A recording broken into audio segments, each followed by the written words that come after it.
Janasena party నాది అనుకునే ప్రతి జన సైనికుడికి, ప్రతి వీరమహిళకి పేరు పేరున మనస్ఫూర్తిగా ధన్యవాదాలు. 11 సంవత్సరాలుగా జనసేన పార్టీని మన భుజస్కంధాల మీద మోసి పవన్ కళ్యాణ్ గారి ఆశయాల్ని ఆదర్శంగా తీసుకొని నాలాంటి మీలాంటి సామాన్యులు కూడా రాజకీయాలు చేయొచ్చు అని చూపించినటువంటి మహత్వమైన వ్యక్తి, గొప్ప మనసున్న మహారాజు పవన్ కళ్యాణ్ గారు.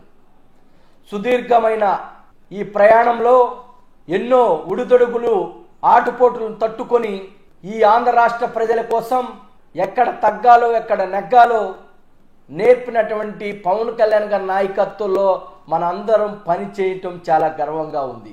ఈరోజు మొట్టమొదటిగా పార్టీ అధికారంలో వచ్చినాక మొట్టమొదటి ఆవిర్భావ దినోత్సవం మన పిఠాపురంలో చేసుకోవటం మన ఆంధ్ర రాష్ట్ర జన సైనికులు, వీర మహిళల అదృష్టంగా భావిస్తూ ఉన్నాను ఈరోజు.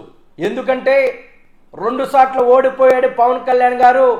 ఎక్కడి నుంచున్నా ఓడిస్తామని జగన్మోహన్ రెడ్డి 100 కోట్లు ప్యాకేజీ ఇస్తున్నా నీ ప్యాకేజీకి భయపడం మా గుండెల్లో పవన్ కళ్యాణ్ గారు ఉండాలని పిఠాపురం ప్రజలు వేల ఓట్ల మెజార్టీతో గెలిపించి పవన్ కళ్యాణ్ గారి సత్తాను చూపించినటువంటి పిఠాపురం గడ్డ మీద జనసేన 12వ ఆవిర్భావ దినోత్సవం జరుపుకోవటం చాలా గర్వంగా ఉంది.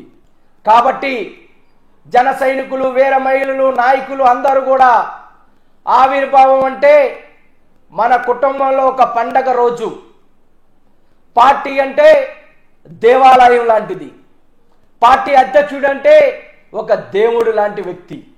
అలాంటి పార్టీ ఆవిర్భావ దినోత్సవాన్ని మన సంక్రాంతి పండగ అయితే మనం ఎలా చేసుకుంటామో మనం ఇది ఒక పండగలాగా, ఒక విజయోత్సవ సభలాగా చేసుకోవాలని జన సైనికుల్ని, వీర మహిళల్ని కోరుకుంటూ తెలుగు రాష్ట్రాల్లో ఉన్న జనసేన పార్టీ సభ్యత్వం ఉన్న ప్రతి జన సైనికుడు అక్కడికి రావాల్సిందిగా మనస్ఫూర్తిగా కోరుకుంటూ, మన పవన్ కళ్యాణ్ గారు మన కార్యకర్తల గురించి ఏం మాట్లాడతారో మనం స్వయంగా వినాలని కోరుకుంటూ ఈ అవకాశం ఇచ్చిన జనసేన పార్టీ అధ్యక్షుడు పవన్ కళ్యాణ్ గారికి, జన సైనికులకి మరొక్కసారి ధన్యవాదాలు తెలుపుకుంటూ సెలవు తీసుకున్నా.